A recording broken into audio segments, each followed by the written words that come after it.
Madame, Monsieur, bonsoir. Merci de votre fidélité à la une ce soir. Des personnes ont été brûlées dans leurs habitations dans le territoire de Djougou en Ituri. Le bilan n'est pas encore établi. Selon le porte-parole du gouverneur militaire, il s'agit d'un affrontement entre la milice Codeco et le groupe armé d'autodéfense Zaïre sur le contrôle d'une mine d'or exploitée artisanalement. L'œil du 20h, le port de Matadi au Congo central avec ses infrastructures surannées, des grues vieilles de plus de 80 ans, le port est hors compétition et son personnel démotivé. Description avec Pirombo Saïdi dans ce journal. Le pape est attendu à Kinshasa en juillet prochain. Ce fils d'immigrés italiens est né à Buenos Aires en Argentine. Il vient rencontrer les fervents chrétiens catholiques de la RDC. Son portrait est peint dans ce journal par Érudis Kitoutou Modiri. Voilà tout pour le sommaire. Encore une fois, bonsoir et merci de nous faire confiance. La COP 15 à Abidjan, les travaux ont été ouverts aujourd'hui jusqu'au 20 mai. Les pays participants devront décider des actions futures pour atténuer les conséquences de la progression de la sécheresse qui menace 20 millions de personnes dans la Corne de l'Afrique. Parmi les dirigeants du monde ayant fait le déplacement de la Côte d'Ivoire, figure Félix-Antoine Tshisekedi Tshilombo de la RDC, arrivé hier dans la soirée accompagné de son épouse. C'est à 20h locale, 21h heure de Kinshasa, que l'appareil transportant le président de la République, Félix-Antoine Tshisekedi Tshilombo, accompagné de la distinguée première dame, Denise Nyakeru Tshisekedi, a atterri à l'aéroport international d'Abidjan. Une première pour le couple présidentiel. Le couple présidentiel a été accueilli par le vice-président ivoirien et une délégation officielle de la République démocratique du Congo conduite par M. Olivier Mondongué, le directeur de cabinet adjoint du chef de l'État. À la sortie de l'aéroport, le couple présidentiel s'est offert un bain de foule avec la communauté congolaise vivant en Côte d'Ivoire. Sous cette ambiance chaleureuse, le président et la première dame ont salué la foule et échangé avec certains compatriotes présents sur place. Le président de la République qui arrive de Djouba au Sud-Soudan vient ici à Abidjan pour participer au sommet des chefs d'État de la COP 15 sur la lutte contre la désertification et la sécheresse. De son côté, la distinguée première dame prendra part au caucus genre de la COP 15. Le caucus discutera des questions émergentes et des recommandations politiques issues de l'étude sur les impacts différenciés de la désertification, de la dégradation des terres et de la sécheresse sur les femmes et les hommes.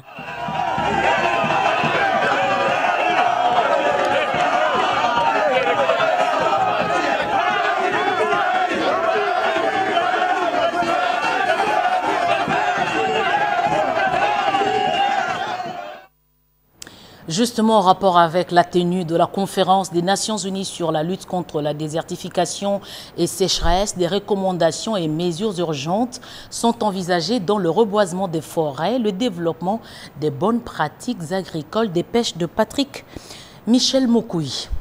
Je l'ai dit au sommaire, massacre à Djougou, difficile d'avancer le bilan pour l'instant. Il y aurait eu des personnes civiles tuées dans leur maison dans la commune des Mungwalo dans les territoires de Djougou. Information confirmée par le porte-parole du gouverneur militaire de l'Ituri. Selon le lieutenant Jules Ngongo, il s'agit d'un affrontement entre le groupe Zaïre et la milice Codeco. Les populations civiles ont été utilisées comme boucliers humains à Djougou en Ituri. Des affrontements ont opposé la milice Codeco et le groupe armé d'autodéfense Zaïre sur le contrôle des zones minières au secteur Banyali-Kilo. L'armée n'avance aucun bilan. Le lieutenant Jules Ngongo, porte-parole du gouverneur militaire Johnny Luboyan Kachama, affirme que les victimes ont été prises entre deux feux. Informé de la situation, le gouverneur militaire et commandant des opérations en Ituri, lieutenant général Luboya Kanchama Johnny, depuis les territoires d'Aru, où il s'est trouvé en mission d'itinérance d'évaluation de la situation sécuritaire, regrette du fait qu'une bonne partie de nos populations ait perdu la vie à cause de la barbarie et des intérêts mesquins de certains fils égarés de l'Ituri. En effet, il y a une carrière de mine d'or qui est exploitée artisanalement à 7 km de Pluto, appelé Camp Blanquette. Des groupes armés se disputent le contrôle de cette carrière, à savoir la milice Codeco et Zaïre. Malheureusement, pendant leur sale besogne, certaines personnes se sont retrouvées entre deux faits de ces hors-la-loi. Et donc, plusieurs ont perdu la vie et leur case brûlée. Le bilan reste à confirmer. Les morts et les dégâts matériels, tout en présentant nos condoléances aux familles éprouvées. Nous demandons à notre population de se désolidariser avec ces hors-la-loi, même s'ils sont de la même communauté. Aucune communauté peut se prévaloir d'assurer sa protection. Selon le chef de groupement Mabilindei, 29 personnes seraient brûlées dans leurs habitations. La justice fera son travail et la sécurité a été renforcée dans la zone, selon l'armée. Autre chose, Guy Bandou, nouveau gouverneur du Congo central, le successeur d'Atou Matubwana, a battu à plate couture Nefertiti Ngoudianza par 33 voix contre 8 et à la Chopo, l'avantage de l'âge a donné la victoire à Tony Kapalata face à Madeleine Nikomba. Les deux candidats au second tour avaient obtenu 14 voix chacun et la loi les a départagés au pied de l'article 170 alinéa 3 de la loi électorale. Les résultats provisoires ont été publiés par la CENI Dépêche de Tétis Samba. Jean-Michel Samaloukonde intervient demain à la conférence Indaba Mining. Aujourd'hui, le Premier ministre a eu un tête-à-tête. Je vous propose de suivre ce reportage de Pati Tondangou Kizonda. C'est parti depuis ce lundi 9 mai 2022 pour les 3 jours de la conférence d'Indaba à Cape Town en Afrique du Sud. Ces grands messes miniers qui offrent aux différents pays africains l'opportunité de présenter les différentes potentialités minières qu'ils regorgent en vue d'attirer des investisseurs. Pour cette édition 2022, la République démocratique du Congo est représentée par le Premier ministre Jean-Michel Samaloukonde Kyenge à la tête d'une délégation de quelques membres de son gouvernement, parmi lesquels les ministres des Mines et de la Communication et Médias, porte-parole du gouvernement Patrick Mouyaya. En ces premiers jours de lancement des travaux, le ministre sud-africain des ressources minières, Gwade Tanché, a rappelé aux participants les opportunités qu'offre l'Afrique aujourd'hui, partenaire incontournable qui détient des réserves minières importantes pour la transformation énergétique. Les présidents Zambia Kainde comme celui du Botswana ont tour à tour plaidé pour la transformation locale des ressources minières africaines. Ils ont lancé un appel aux investisseurs d'œuvrer dans la production et la transformation de manière à créer non seulement les emplois, mais aussi des richesses au bénéfice de la population. Selon eux, cette approche vise à sortir le continent africain de la misère au regard de ses réserves minières. La République démocratique du Congo et la Zambie, par exemple, détiennent en elles seules près de 70% de la réserve mondiale du cobalt. Il est donc intéressant de mettre toutes ces ressources minières au profit du développement de l'Afrique et de sa population. Après ces différents discours et appels aux investisseurs, une photo des familles a sanctionné la première partie de cette journée d'ouverture d'Indaba Mining 2022. Le chef du gouvernement congolais Jean-Michel Samaloukonde Kyenge, représentant personnel du chef de l'État Félix-Antoine Tshisekedi Tshilombo, a par la suite visité les différents stands où sont exposées les ressources minières qui regorgent la République démocratique du Congo ainsi que d'autres pays. Merci Pati Tondangou Kizonda pour ces images de la cérémonie inaugurale. Je le disais à l'instant, Jean-Michel Samaloukonde intervient demain à la conférence Indaba Mining. Aujourd'hui, le chef du gouvernement congolais était reçu par le président du Botswana au centre de la coopération entre Kinshasa et Gaborone. Mr. Prime Minister. Afternoon. Please. Afternoon.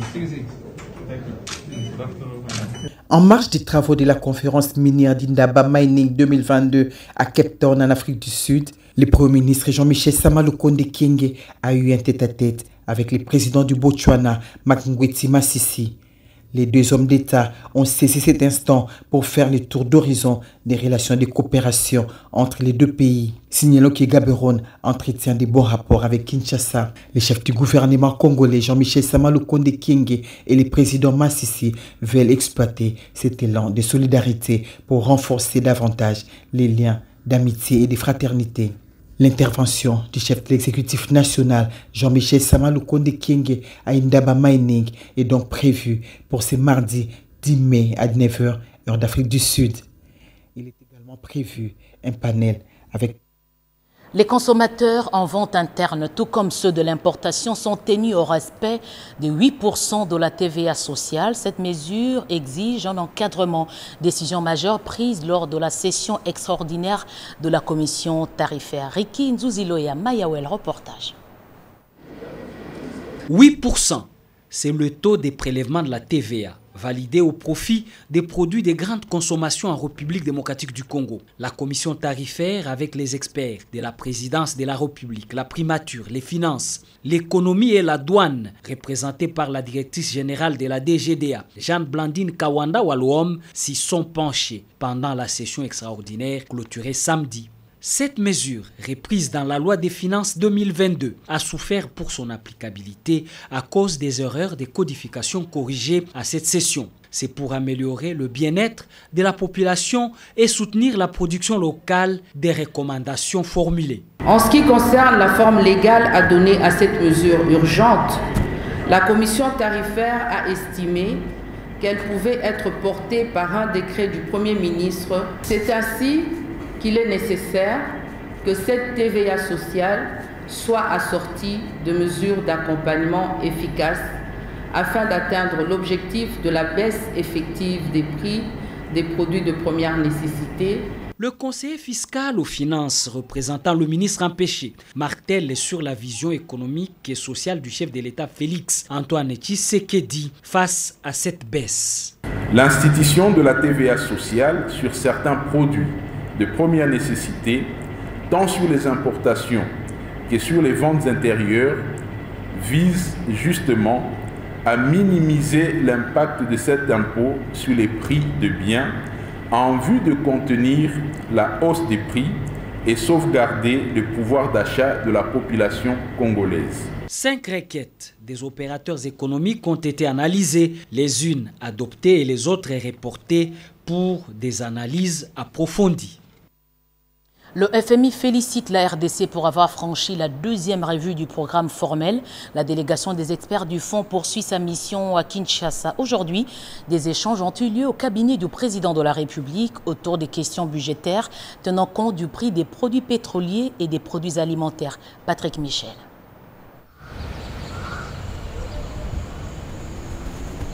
Les perspectives sont favorables pour la République démocratique du Congo en 2022, malgré les défis encore présents.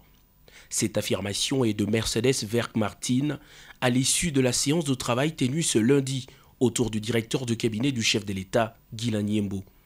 La chef de mission du Fonds monétaire international pour la RDC, qui conduisait l'équipe FMI de Washington et l'équipe de la présidence, ont passé en revue les différents programmes d'appui aux réformes des autorités congolaises dans une forme de consultation annuelle.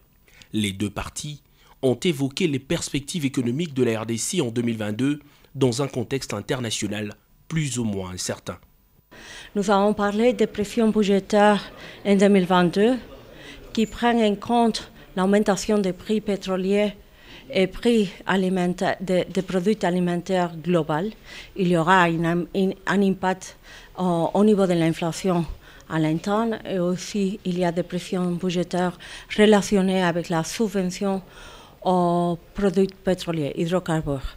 Nous avons discuté de l'engagement des autorités au niveau des programmes pour l'amélioration de la gouvernance, le renforcement des institutions à moyen terme. La chef de mission du FMI a affirmé que son équipe a eu des discussions très productives avec les autorités pour maîtriser la masse salariale, reformer la fonction publique et de manière graduelle la subvention. Les défis sont grands. Nous pensons qu'il y a un grand programme, un grand compromis d'engagement de réforme dans le contexte de ce programme et on continue à travailler ensemble avec les autorités congolaises. En 2022, les autorités congolaises ont respecté à la lettre les critères quantitatifs et repères structurels qui sous-tendent la stabilité du cadre macroéconomique du pays. Ce qui a valu les félicitations de l'équipe du Fonds monétaire international, beaucoup plus encore pour la réussite de la deuxième revue du programme formel avec le FMI qui a conduit à une facilité élargie de crédit. Relance de la SINAT. Après près de 10 ans d'arrêt des travaux, un contrat d'amodiation a été signé sous la supervision de la ministre d'État au portefeuille Adel Kaïnda. Angèle Mabiala-Landou. Après plusieurs années de misère, de galère, d'impaiement des salaires, des mariages disloqués, des familles éprouvées, des enfants abandonnés par manque de moyens, les travailleurs de la cimenterie nationale des Kimpese peuvent de nouveau tressaillir de joie. Et pour cause, la signature de ce contrat d'amodiation entre Diamond Cement et la SINAT, initiative parrainée par la ministre d'État en charge du portefeuille, la princesse Adel Kaïnda, qui ne jure que sur la restructuration profonde des entreprises publiques. Mes remerciements s'adressent à son Excellence, Monsieur le Président Félix Antoine Tshisekedi Tshilombo, Président de la République, chef de l'État, qui a bien voulu remettre la relance de la production du ciment de la cimenterie nationale SINAT à l'ordre du jour pour que triomphe son leitmotiv, le peuple d'abord. Ce partenariat augure une nouvelle page de l'histoire dans la relance du développement de la ville de Kimpese. Elle va apporter les sourires aux citadins, ce qui va contribuer à la modernisation de l'usine construite depuis 1974 et restée en léthargie voilà plus de 10 ans. Nous sommes sûrs d'une chose, les larmes de joie seront essuyées aujourd'hui à Kimpese et à Kinshasa par une majorité des agents. Le directeur général de Diamond Cement, Motapart Rohit Prada, s'est dit plus qu'heureux de vivre cet événement combien important et historique qui marque le début de l'engagement entre la SINAT et son entreprise. Nous sommes très contents de la manière dont les choses se sont passées et puis notre félicitation va tout droit à son Excellence Madame la Ministre, parce qu'elle s'est impliquée correctement pour faire que les choses puissent marcher. Le numéro 1 du portefeuille, la princesse Adel Kaïnda Maïna, s'est promis de continuer à s'engager pour que d'autres entreprises devenues des canards boiteux reprennent le souffle. La restructuration profonde des entreprises est donc une réalité au pays de Félix Antoine Tshisekedi Tshilombo. Le grand angle de ce soir, le port de Matadi au Congo central avec ses infrastructures surannées, des grues vieilles de plus de 80 ans. Le port est hors compétition et son personnel démotivé. Pierre Mbouyou Saïdi. Le port maritime international de Matadi, situé à quelques mètres du célèbre pont Maréchal dans la province du Congo central, est l'un des fleurons de l'économie de la République démocratique du Congo en général et de toutes les entreprises du portefeuille de l'État, de la société commerciale de transport et port en particulier, qui l'exploite et les gère au quotidien. Ce port connaît aujourd'hui d'énormes difficultés et de sérieux problèmes pour son bon fonctionnement. Cette infrastructure portuaire, jadis fierté maritime de notre pays, est à ce jour devenue l'ombre d'elle-même, car étant dans un état de défectuosité profonde provoqué par l'homme. Ces ports, qui disposent de 11 quais, dont certains sont opérationnels, mais présentent des trous béants, d'autres en réhabilitation dont les travaux demeurent inachevés jusqu'à ce jour, et pourtant tous les matériaux nécessaires pour les travaux sont là et moisissent dans la nature à cause des intempéries, et c'est au regret des travailleurs. Avec des grues vieilles de plus de 80 ans et travaillant au risque et péril, pour les travaux de tonnage dépassant leur capacité, la SCTP est obligée de prendre en location des grues modernes. Les charrois automobiles sont quasi inexistants. Ceux qui sont là ne fonctionnent plus. En dépit de ces spectacles apocalyptiques, tous les agents des entreprises du portefeuille de l'État qui exploitent ces ports, dont la SCTP, les visiteurs et les armateurs, caressent le vœu de voir cette infrastructure subir une cure de jouvence et revêtir une nouvelle robe à travers divers travaux de réhabilitation de ces ports pour ainsi répondre à la vision du chef de l'État, Félix Antoine Tshisekedi Tshilombo, qui voudrait moderniser les entreprises publiques, mission que compte matérialiser l'actuel directeur général de la Société commerciale de transport et ports au travers des départements des ports maritimes.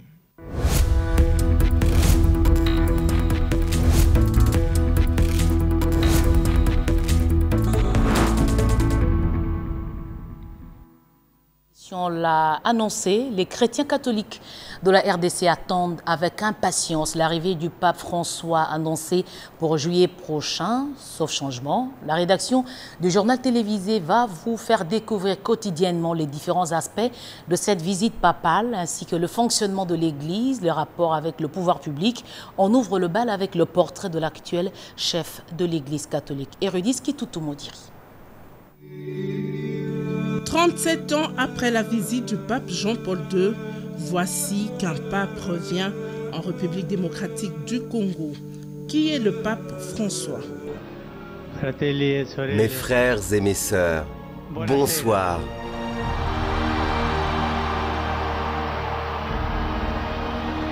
Giorgio Mario Bergoglio est né à Buenos Aires en Argentine le 17 décembre 1936. Fils d'un émigré italien, il a grandi dans la capitale argentine et c'est là qu'il a commencé ses études. Sa vocation première était la chimie. Une vocation supérieure l'a emmené à quitter le laboratoire. Dieu l'a appelé au sacerdoce. Il entreprend à Santiago en Chili son officiat dans la Compagnie de Jésus pour plus tard poursuivre les études en théologie. Ordonné prêtre, Jean-Paul II le nomme évêque titulaire d'Aucas et auxiliaire de Buenos Aires. Il reçoit dans la cathédrale l'ordination épiscopale. Il choisit comme devise Miserando atque eligendo et insère dans son blason le Christogramme IHS, symbole de la Compagnie des Jésuites.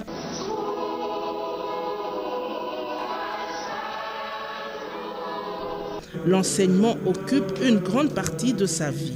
Il a été professeur de théologie, curé dans la ville de Saint-Miguel, évêque de Rome, archevêque, coadjuteur de Buenos Aires, cardinal et président de la conférence épiscopale. Successeur du pape Benoît XVI, il est le 266e pape de l'Église catholique sous le nom de François depuis son élection le 13 mars 2013. Le premier pape à avoir choisi le nom de François en hommage à Saint François d'Assise. Son nom change aussi pour donner une importance à son événement. La visite du pape en République démocratique du Congo vient concrétiser un désir manifesté depuis longtemps, celui de visiter ce pays éprouvé par des années de guerre et de violence et par lequel il a posé de gestes concrets.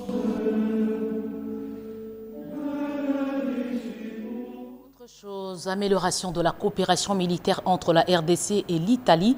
L'armée de l'air, c'est l'un des secteurs qui va bénéficier de cette coopération. Le sujet était évoqué au cours d'un échange entre le ministre de la Défense nationale, Gilbert Kabanda, et le nouvel ambassadeur de l'Italie accrédité à Kinshasa. Georges-Frédéric Ndibouti, Rinzazi, reportage.